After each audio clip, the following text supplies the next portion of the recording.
బుగ్గ మీద వెచ్చని సిగ్గు వచ్చినప్పుడు దానిని అడుగు ఎర్రదనం అంటే చెబుతుంది పెదవి కొమ్మ పూసిన పువ్వు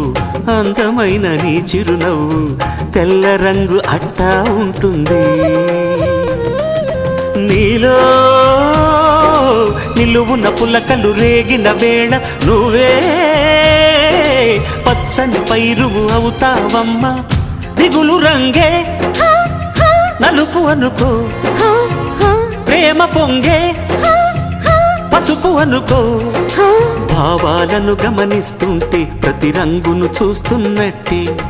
చూపులు ఎవరివైనా చూపించే లోకం ఒకటి నేస్తమా ఇద్దరి లోకం ఒకటే లేవమ్మా అందుకే నా కన్నులతో లోకం చూడమ్మా